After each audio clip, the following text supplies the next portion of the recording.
अच्छ निहाल को कसकर हक करके सोया हुआ था।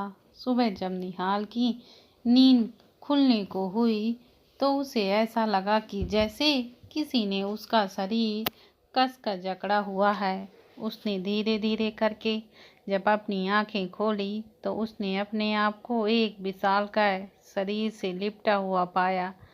फिर जब उसने हिलने की कोशिश की तो अच की नींद भी खुल गई। अच ने जब निहाल को खुद से दूर किया तब जाकर निहाल को अच का चेहरा दिखाई दिया।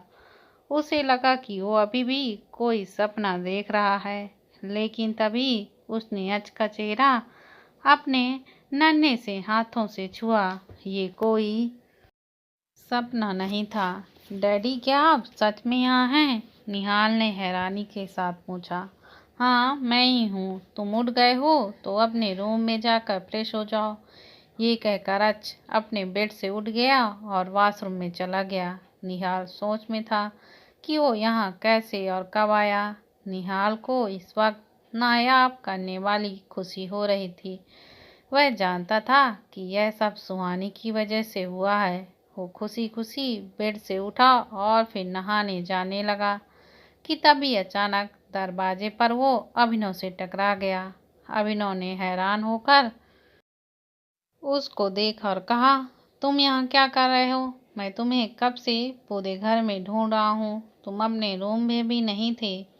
चाचू, मैं रात में डैडी के साथ सोया था। निहाल ने अपनी एक आईब्रो उठाकर अभिनव की तरफ देखकर कहा, अच्छा, वो सब ठीक है, लेकिन क्या तुम घर जाना चाहते हो? अभिनव ने अपनी बात पूरी करने के बाद दोबारा से कहा, रुको, तुमने अभी क्या कहा? तुम यहाँ सोए थे भाई के साथ, भाई के कमरे में? नहीं नहीं, तुम झूठ बोल रहे हो, ऐसा हो ही नहीं सकता, अभिनव ने कहा। तो निहाल ने उसको अपनी आंखें छोटी करके उसे देखा। उसके बाद वो वहां से निकल गया, क्योंकि वह अभिनव की बात का जवाब देने में इंटरेस्टेड नहीं था। निहाल को वहां से जाती हुई देख अभिनव ने चिल्लाकर कहा, देखो, मुझे पता है कि तुम झूठ बोल रहे हो। रुको, मेरी बात सुनो।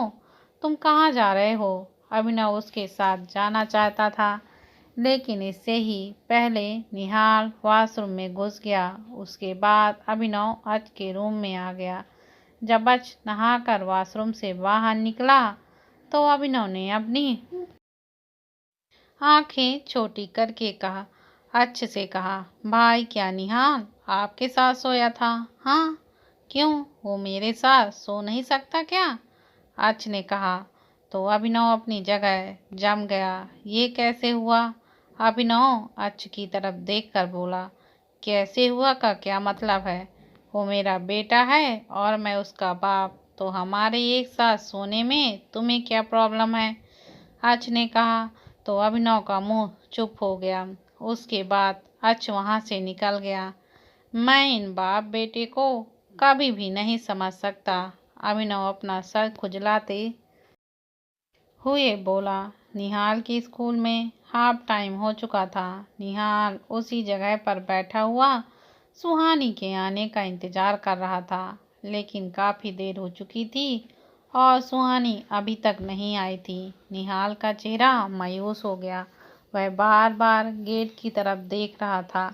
अब हाफ टाइम खत्म होने वाला था, लेकिन सुहानी अभी तक नहीं आई थी। हाफ टाइम खत्म हो चुका था, लेकिन सुहानी नहीं आई। निहाल का चेहरा और भी ज़्यादा मायूस हो गया। वो अपनी क्लास में वापस नहीं जाना चाहता था। तभी उसके पास एक बहुत प्यारी सी लड़की आई। उसने उसकी तरफ देखकर कहा, निहाल, तुम क्लास में नहीं चल रहे हो क्या? निहाल ने अपनी आंखें छोटी करके उस लड़की को देखा और कहा, तुम कौन हो और तुम्हें मेरा नाम कैसे पता? अरे, मैं तुम्हारी ही क्लास में पढ़ती हूँ। तुम मुझे नहीं जानते क्या? उस प्यारी सी बच्ची ने कहा। वह छोटी बच्ची इतनी प्यारी थी कि कोई भी उसे देखकर पिघल जा सकता था। नहीं, मैं लड़कियों को नहीं देखता, निहाल ने एक सख्त आवाज में कहा। तो उस लड़की का चेहरा मायूस हो गया।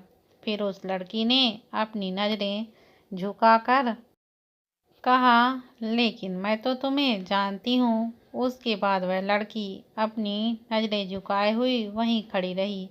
तुम जाओ क्लास में, मैं किसी का इंतज़ार कर रहा हूँ, निहाल बोला।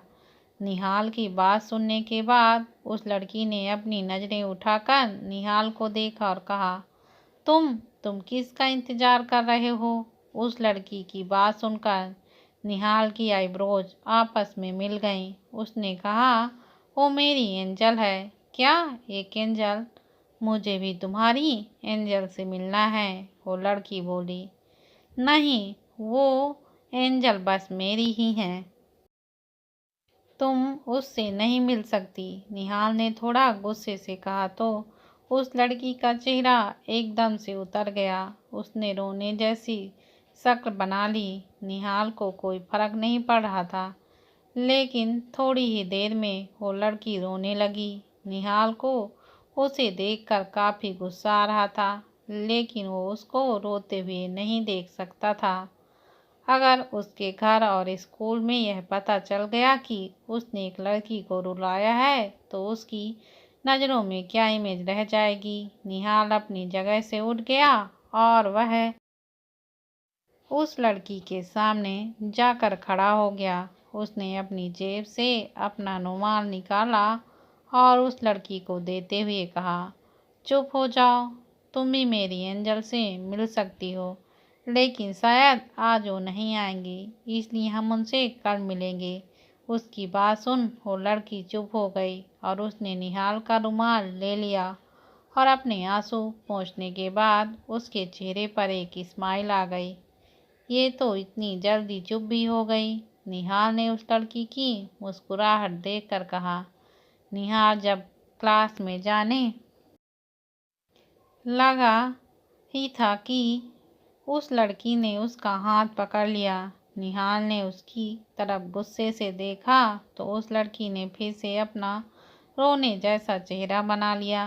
निहाल ने परेशान होकर अपना सर हिला दिया और वो दोनों ऐसे ही क्लास में चले। जब वह दोनों बच्चों ने उन दोनों को ऐसे आते हुए देखा तो सबके मुंह खुले के खुले रह गए।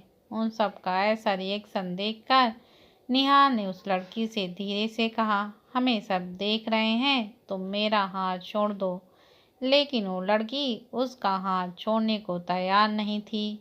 उसके बाद निहाल अपनी सीट के पास गया। वो लड़की भी उसी के पास बैठ गई। उसने अभी भी उसका हाथ पकड़ा हुआ था।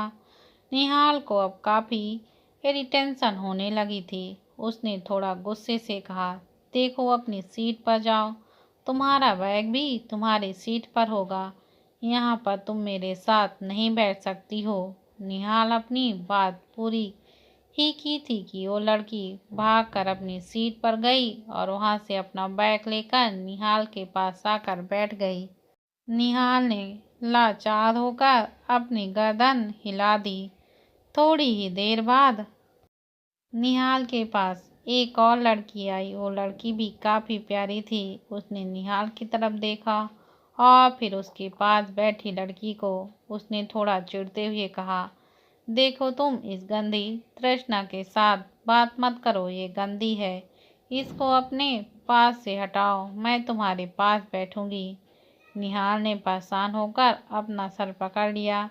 उसके साथ ये क्या हो रहा है? आज उसे स्कूल आए हुए बस चौथा ही दिन था, लेकिन यहाँ लड़कियाँ उसके साथ मधुमक्खियों की तरह क्यों चिपकी हुई हैं? उसके बाद उसने अपने सामने खड़ी लड़की को घूर कर देखा और कहा, चली जाओ यहाँ से। निहाल के ऐसा बोलने पर वो लड़की अपना उदास चेहरा लिए वहाँ से चली गई। कृष्णा ने खुश होकर निहाल की तरफ देखा और कहा, तुमने उसको भगा दिया, तुम कितने अच्छे हो। वो लड़की मुझे हमेशा परेशान करती थी, वो अच्छी नहीं है, कृष्णा ने कहा। तो निहाल ने उसकी बात का कोई जवाब नहीं दिया। वह बस सामने की तरफ देखता रहा। उसी वक्त उनकी क्लास की टीचर भी वहां आ गईं। शाम को जब उनकी छुट्टी हुई तो तृष्णा फिर से निहाल का हाथ पकड़कर उसके साथ बाहर आने लगी। निहाल ने चिढ़कर उसकी तरफ देखा और कहा, क्या तुम अब मेरे साथ मेरे घर तक चलोगी? नहीं, मैं बाहर तक तुम्हारे साथ आऊंगी। उसके बाद मेरी मम्मा मुझे लेने आ जाएगी। तृष्णा ने प्यार से कहा और निहाल के साथ बाहर आ गई। निहाल जब बाहर आया तो उसे अपने डैडी की कार दिखाई दी। आज की कार को वहाँ देखकर वो बहुत ज़्यादा खुश हो गया।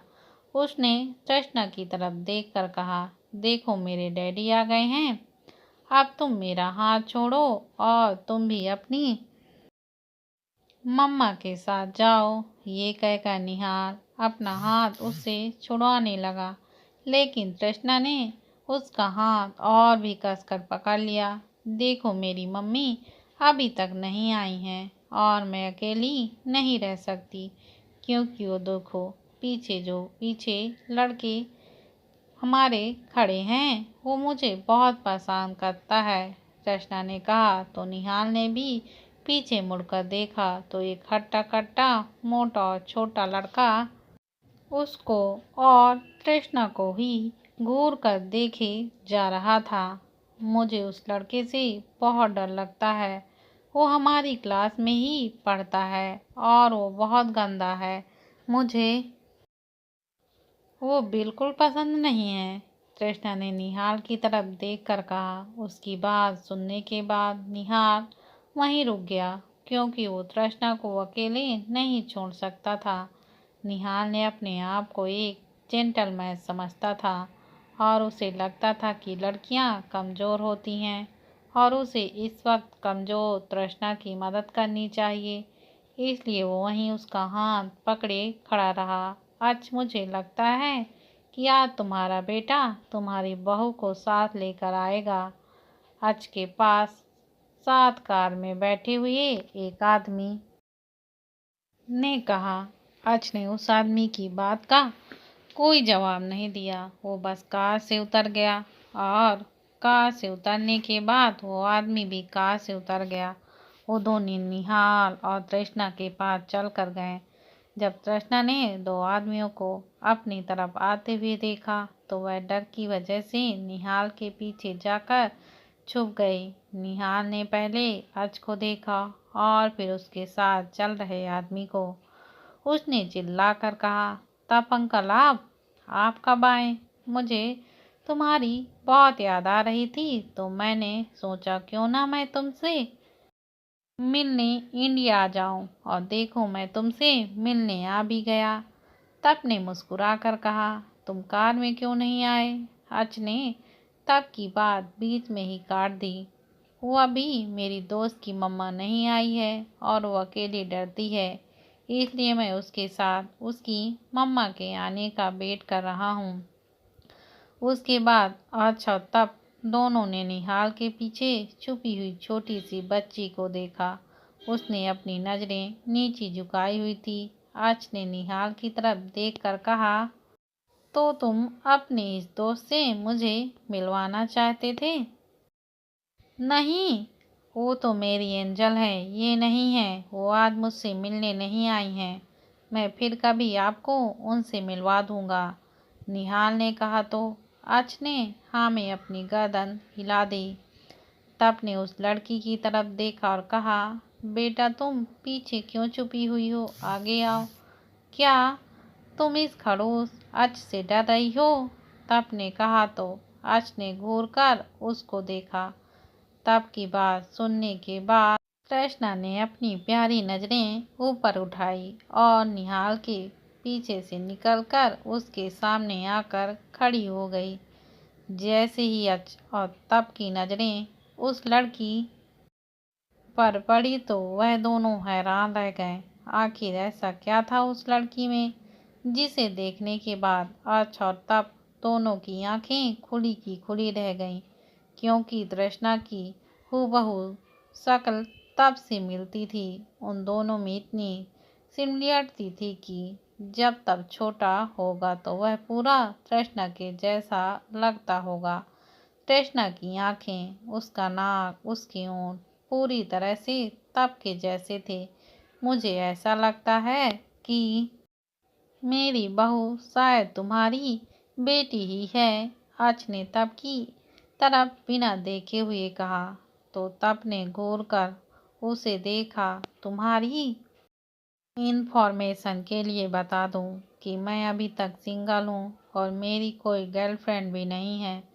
तब ने कहा तो अच ने उसकी बात का जवाब देते हुए वापस से कहा, क्या पता तुम्हारा पहले कभी तुमने किसी को प्रेग्नेंट कर दिया हो। अच की बात सुनकर तब को काफ़ी गुस्सा आया, लेकिन उसने आगे कुछ नहीं कहा क्योंकि उसने भी अच को चिढ़ाने में कोई कमी नहीं छोड़ी थी। निहाल और तृष्णा दोनों उनकी बातों से अनजान थे क्योंकि वो दोनों उनसे थोड़ा दूर खड़े हुए थे और उन्हें उन दोनों की ही बातें सुनाई ही नहीं दे रही थी। तब ने प्यार से तृष्णा की तरफ देखा। वो सचमुच बहुत प्यारी लग रही थी। तृष्णा भी पल के झपकाए बिना तब को ही देख रही थी। तभी अचानक से उसकी नज़र एक गाड़ी पर पड़ गई जो उससे ही कुछ दूरी पर रुकी हुई थी। उसने उस गाड़ी को देखकर मुस्कुराते हुए कहा, मम्मा आ गई। उसकी बात सुनने के बाद तब अच और निहाल तीनों ने एक साथ उस तरफ देखा। उस गाड़ी में से एक लड़की बाहर आई जिसने डेनिम की ब्लैक जैकेट के साथ एक ब्लैक कलर की जीन्स पहनी हुई थी। उस औरत के चेहरे पर काले कलर का चश्मा चढ़ा हुआ था और उसने अपने बाल कर्ल किए हुए थे। ओवरऑल वह औरत काफ़ी सुंदर और फ्रेश लग रही थी। उस औरत के चेहरे पर कोई भी एक्सप्रेशन नहीं था और वह सीधा चलकर तृष्णा के पास आ रही थी। उसने तृष्णा के पास खड़े किसी भी इंसान को नहीं देखा क्योंकि उसकी नज़रें सिर्फ और सिर्फ तृष्णा पर थीं। उस औरत को देखकर तृष्णा भागकर उसके पास आ गई और उसने चिल्लाते हुए कहा, मम्मा मम्मा। उस औरत ने भी उसकी तरफ मुस्कुरा कर देखा और नीचे झुकी और उसने तृष्णा को गोद में उठा लिया। उसने उसके गाल पर एक किस किया और उसको प्यार से हग कर लिया। लेकिन वहाँ पर जो इंसान सबसे ज़्यादा शॉक्ड में थे वह थे तप और अच। अच ज़्यादा हैरान नहीं था, लेकिन तप की तो सांसें अटक सी गई थीं। उसको पहले लगा था कि तृष्णा का उसके जैसा दिखना सिर्फ एक कोइंसिडेंट है, लेकिन वह गलत था क्योंकि जो तृष्णा की माँ थी वो है और कोई नहीं बल्कि तनु थी। इतने सालों बाद तनु को देखने के बाद तब को समझ में नहीं आ रहा था कि वह कैसा रिएक्ट करे और क्या कहे। इसका मतलब उसके साथ जो बच्ची थी क्या वो मेरी बच्ची है। यह सोचकर ही तब की सांसें अचानक से बंद होने लगी। उसको समझ में नहीं आ रहा था कि वह सांस भी ले तो कैसे ले। अगर ये बच्ची सचमुच उसकी है तो वो तनु को इस चीज़ के लिए कभी भी माफ़ नहीं करेगा कि उसने इतनी बड़ी बात उससे छुपाई। जब तनु तृष्णा के साथ वहाँ से जाने लगी तो उसे अपने पीछे से एक आवाज़ सुनाई दी, तनु तुम वहीं रुको। उस आवाज़ को सुनने के बाद तनु अपनी जगह जम गई। वो इस आवाज़ को अच्छी तरह से पहचानती थी। इतने सालों के बाद भी वो इस आवाज़ को नहीं भूली थी। लेकिन तनु ने पीछे मुड़कर नहीं देखा। वो जल्दी से चलकर कार की तरफ गई और उसने कार का दरवाज़ा खोलकर तृष्णा को उसमें बैठाया और खुद जाकर कार में बैठ गई। तब को समझ में नहीं आ रहा था कि तनु उससे बात क्यों नहीं करना चाहती। जब तक वह अपने ख्यालों से बाहर आया तब तक तनु की गाड़ी लेकर वहां से निकल चुकी थी। तब बस वहां खड़ा उनकी गाड़ी को दूर जाते हुए देखता रहा। अचानक से उसे होश आया और वह पीछे मुड़ा। उसने अच की तरफ भाग कर कहा, अच चलो जल्दी, हमें तनु की गाड़ी का पीछा करना होगा। ये कहकर वो कार में बैठने लगा तो अच ने कहा, तुम चिंता मत करो, मैं उसके बारे में सब कुछ पता लगाकर तुम्हें बताता हूँ। तुम उससे अच्छे से मिल लेना। अभी मुझे लगता है कि वह तुमसे बात नहीं करना चाहती, इसलिए तुम भी अभी शांत रहो। आज की बात सुनकर थोड़ी देर के लिए तब शांत हो गया, लेकिन उसके दिमाग में काफी उथल पुथल मच रही थी। उसको यकीन ही नहीं हो रहा था कि कृष्णा उसकी और तनु की बेटी है, और तनु का ऐसा बिहेवियर देखकर उसे बिल्कुल भी अच्छा नहीं लग रहा था। वह जल्द से जल्द उससे मिलना चाहता था। उसने बेचैन होते हुए अच से कहा, ठीक है, तुम जल्दी से पता करो तनु के बारे में। मैं भी अपने आदमियों को उसके बारे में पता लगाने के लिए बोल देता हूँ। उसके बाद वो दोनों कार में बैठ गए। अर्श ने पहले निहाल को कार में बैठा दिया और फिर खुद बैठा। निहाल को उनकी बातों से कोई फर्क नहीं पड़ रहा था, लेकिन उसका चेहरा मायूस हो गया। अर्श ने उसका ऐसा चेहरा नोट कर लिया था। उसने उससे गाड़ी चलाते हुए पूछा, क्या हुआ तुम्हें? तुमने अपना चेहरा ऐसा क्यों बना लिया? अर्श की बात सुनने के बाद निहाल ने अपनी नजरें उसकी तरफ घुमाई और कहा, तृष्णा के पास उसकी मम्मा है, मुझे भी मम्मा चाहिए। निहाल के मुंह से ऐसी बातें सुनने के बाद अर्श के एक्सप्रेशन कठोर हो गए। उसने थोड़ा गुस्से से कहा, ऐसा कभी नहीं होगा। तुम्हारी एक ही मम्मा थी और वह अब इस दुनिया में नहीं है, इसलिए तुम्हें कोई और मम्मा नहीं मिलेंगी। अर्श ने कहा तो निहाल का चेहरा और भी मायूस हो गया। अर्श, निहाल सही तो कह रहा है, उसे अभी एक मम्मा की ज़रूरत है और तुम्हें भी एक वाइफ की। मुझे भी ऐसा लगता है कि तुम्हें अब शादी कर लेनी चाहिए। तुम कब तक ऐसे रहोगे? तप ने कहा तो अर्श ने उसकी बात का कोई भी जवाब नहीं दिया।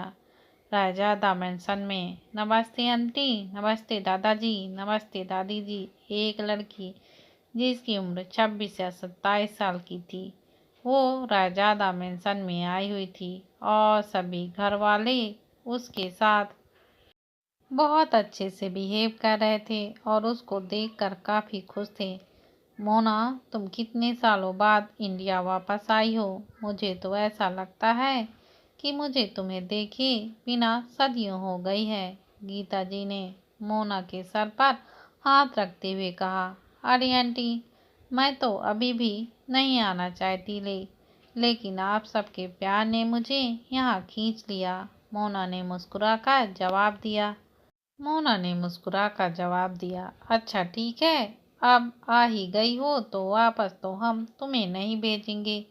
गुड्डी जी ने मोना से कहा, हाँ हाँ बिल्कुल, अब मैं आप सबको छोड़कर कहीं नहीं जाऊंगी। मोना ने भी मुस्कुराते हुए जवाब दिया और उसके बाद उसने पूरे घर पर एक नज़र डाली। उसने अपनी आंखों में एक एक्साइटमेंट के साथ पूछा, और आज कहाँ है? वो कहाँ हमारे साथ रहता है? वो तो अपने विला में अकेला ही रहता है। गुड्डी जी ने मायूस होकर कहा, अरे दादी, आप मायूस क्यों हो रही हैं? आप तो अच को अच्छी तरह से जानती हैं कि वो कैसा है। मोना ने कहा तो गुड्डी जी मुस्कुरा दी। हाँ, तुम यह तो बात सही कह रही हो, वह हमेशा से ही ऐसा है और जब से धरा उसकी जिंदगी से दूर हुई है, तब से तो और भी ज़्यादा खड़ूस और गुस्से वाला बन गया है। पता नहीं मेरे बच्चे निहाल को वह कैसे ट्रीट करता होगा। मुझे तो अब चिंता होने लगी है। हमने उसके पास निहाल को रहने के लिए भेज तो दिया है, लेकिन अब मेरे दिल में घबराहट होने लगी है। गुड्डी जी ने परेशान होते हुए बोली। बच्चे का जिक्र होते ही मोना की आंखें दर्द करने लगी। उसने हैरानी से साथ पूछा, बच्चा? किसका बच्चा? आप किस बच्चे की बात कर रही हैं दादी? अरे मैं आज के बच्चे की बात कर रही हूँ। तुम्हें नहीं पता क्या कि अच का एक बेटा भी है? दादी ने उसकी बात का जवाब देते हुए कहा, ऑफ कोर्स उसे 4 साल पहले पता लग चुका था कि अक्ष और धरा ने शादी कर ली है, पर धरा और अक्ष शादी की खबर उसे पता चली तो वह पूरी तरह से टूट चुकी थी। लेकिन धरा के मरने की खबर उसे काफी लेट पता चली, वरना तो वह 4 साल पहले ही इंडिया वापस आ चुकी होती। लेकिन अक्ष और धरा का एक बच्चा है, यह तो उसे पता ही नहीं था और न ही किसी ने बताया था। उसको अपने दिल में एक दर्द का एहसास हुआ, लेकिन उसने मन ही मन सोचा, अगर एक बार मेरी शादी अक्ष के साथ हो जाए तो मैं उस धरा के बच्चे को मैं नहीं छोड़ूंगी। वो अभी तक निहाल से मिली तक नहीं थी, लेकिन उसने अपने जहन में उसके लिए एक नफरत का बीज बो दिया था। मोना अपने ही ख्यालों में थी कि गीता जी ने कहा, क्यों ना हम आज शाम को अक्ष और निहाल से मिलने चलें। उसकी बात सुनकर मोना की आंखों में चमक आ गई। उसने एक्साइटेड होकर कहा, हाँ क्यों नहीं, मैं भी आज शाम फ्री हूँ, तो हम सब उनसे मिलने जा सकते हैं। उसके बाद वह सब आपस में मिलकर बातें करने लगे। उधर कार में तब अपनी ही सोच में था। उसको यह सोचकर ही काफी खुशी हो रही थी कि उसकी एक बेटी है। उसने अपना चेहरा पीछे घुमाया और खिड़की से बाहर देखते निहाल से पूछा, निहाल जो तुम्हारे साथ वो लड़की थी उसका क्या नाम था? तृष्णा। निहाल ने उसकी तरफ बिना देखे कहा। तृष्णा। यह नाम सुनते ही तब शॉक्ड हो गया। उसकी बेटी का नाम तृष्णा था, जो उसके और तनु के कम्युनिकेशन से बना था। तब एकदम से एक्साइटेड और खुशी हो गया। वह जल्द से जल्द तृष्णा से मिलना चाहता था और तनु से अपने सवालों का जवाब भी जानना चाहता था। उसी वक्त अज का फोन बजा। अज ने नंबर को देखा और ब्लूटूथ ईयरफोन लगाकर कहा, क्या बात पता चला? सामने वाले की बात सुनने के बाद अज ने फोन को कट कर दिया और तब की तरफ देखकर कहा, मुझे तनु का पता मिल गया है। वह अभी कुछ दिन पहले ही अपने पति दीप मिश्रा के साथ यहाँ इंडिया में शिफ्ट हुई है। अच ने कहा तो तब का चेहरा बुरी तरह से फीका पड़ गया। मुझे उससे कोई फर्क नहीं पड़ता कि वह किसके साथ है और कौन उसका पति है। मुझे सिर्फ इस बात का फर्क पड़ता है कि तृष्णा मेरी बेटी है और मैं तनु को इतनी बड़ी बात छुपाने के लिए कभी भी माफ नहीं करूँगा। मुझे अपनी बेटी चाहिए बस। तब ने कार से बाहर देखते हुए कहा, लेकिन उसकी आंखों में दर्द साफ साफ दिख रहा था। अच्छा यह सब देख सकता था, लेकिन उसने कुछ नहीं कहा और पीछे बैठा हुआ निहाल भी कार के बाहर देख रहा था। वह बस यही सोच रहा था कि पता नहीं जिंदगी में कभी उसे भी माँ का प्यार मिलेगा या नहीं। उसके दिमाग में सुहानी की तस्वीर घूम रही थी। एक बार को उसके मन में आया कि अगर सुहानी की शादी उसके डैडी के साथ हो जाती तो कितना अच्छा होगा। लेकिन वह यह सब सिर्फ सोच सकता था, क्योंकि उसको पता था कि उसके डैडी शादी करने के लिए कभी नहीं मानेंगे। तब की कार आज के विला के बाहर ही थी। वह अक्सर इंडिया में अपने बिजनेस के मामले हैंडल करने के लिए आता था और वह ज़्यादातर डील्स और प्रोजेक्ट अच के साथ ही करता था। धरा के जाने के बाद उन दोनों में काफ़ी अच्छी दोस्ती हो चुकी थी। आज के विला पहुंचने के बाद तब जल्दी से कार से उतर गया और उसने अच्छे से जल्दबाजी में कहा, मुझे फ़ोन पर तनु का एड्रेस सेंड कर दो, मैं अभी उससे मिलने जा रहा हूँ। ये कहकर तब अपनी कार की तरफ बढ़ गया और वहाँ से जल्दबाजी में निकल गया। आज निहाल को लेकर अंदर आ गया और उसने तब को तनु का एड्रेस भेज दिया। तब ने जैसे ही तनु का एड्रेस देखा, उसने कार तनु के घर के लोकेशन के हिसाब से मोड़ दी। कुछ देर बाद ही तब की कार तनु के घर के बाहर पहुंच गई। तब ने देखा कि वह एक काफ़ी बड़ा बंगला है। वो कार से नीचे उतरा और उस तरफ बढ़ गया, लेकिन उसे गेट पर उस बंगले की सिक्योरिटी गार्ड ने रोक दिया। तनु उस समय गार्डन में ही तृष्णा के साथ खेल रही थी। उसके दिमाग में अभी भी तप की आवाज़ गूंज रही थी। तनु को पता लग चुका था कि अगर तप ने तृष्णा को देख लिया होगा तो वह पक्का उसे पहचान गया होगा कि वह उसकी ही बेटी है। तनु यह सोच सोच कर ही परेशान हो रही थी कि कहीं तप उसको उसकी बेटी से अलग न कर दे। तभी अचानक से उसके कान में किसी ने जोर जोर से चिल्लाने की आवाज़ आई। उसने गेट के पास आकर देखा तो वहाँ तप खड़ा हुआ था, सिक्योरिटी गार्ड के साथ बहसबाजी कर रहा था। जैसे ही तप ने तनु को देखा तो वो एकदम से शांत हो गया। उन दोनों की नज़रें आपस में मिली और तनु ने तुरंत अपनी नज़रें एकदम से नीचे झुका ली। उसको पहले ही पता था कि तप उसे किसी भी तरह से ढूंढ लेगा। उसके लिए तनु का एड्रेस निकालना कोई बहुत बड़ी बात नहीं थी। वह इस चीज़ के लिए पहले से ही तैयार थी, लेकिन वह इस समय तप से नज़रें मिलाने में बहुत शर्मिंदा महसूस कर रही थी।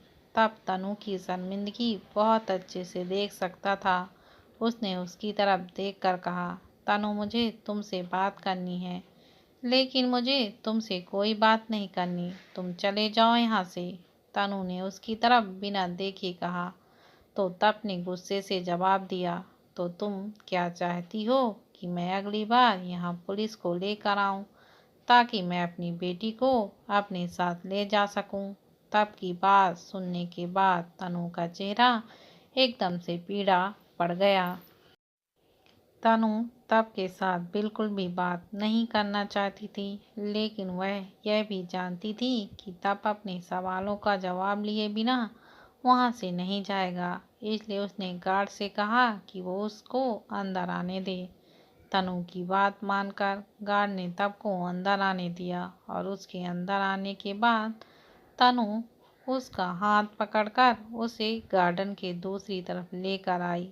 गार्डन के दूसरी तरफ जाने के बाद तनु ने उसकी तरफ गुस्से से देखा और कहा, तब तुम्हें क्या चाहिए? तुम यहाँ क्यों आए हो और तुम इस तरह से पागलों के जैसा बिहेव क्यों कर रहे हो?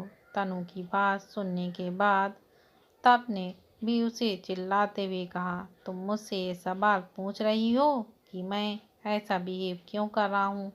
तो क्या तुम सचमुच नहीं जानती कि मैं इस तरह से बिहेव क्यों कर रहा हूँ?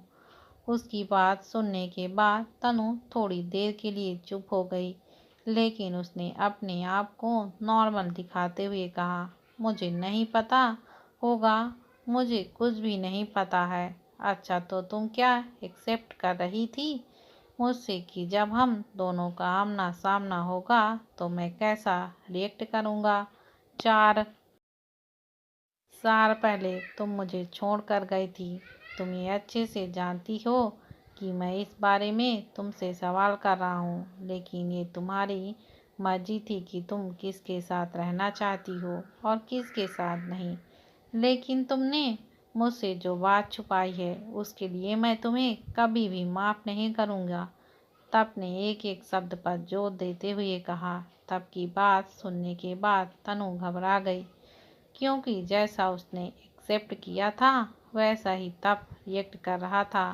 तनु को थोड़ा डर लगने लगा था। तभी तप ने आगे तनु से कहा, मैं तुमसे आराम से ये बात कर रहा हूँ कि मुझे मेरी बेटी वापस दे दो। मैं तुम्हें कुछ नहीं करूँगा और ना ही तुम्हारे खिलाफ कोई एक्शन लूँगा, लेकिन अगर तुमने मेरी बेटी मुझे नहीं दी तो मैं तुम्हें और तुम्हारे उस सो कॉल्ड हस्बैंड को कहीं का नहीं छोड़ूंगा। किसने कहा कि वो तुम्हारी बेटी है? अचानक से जोर की आवाज़ आई।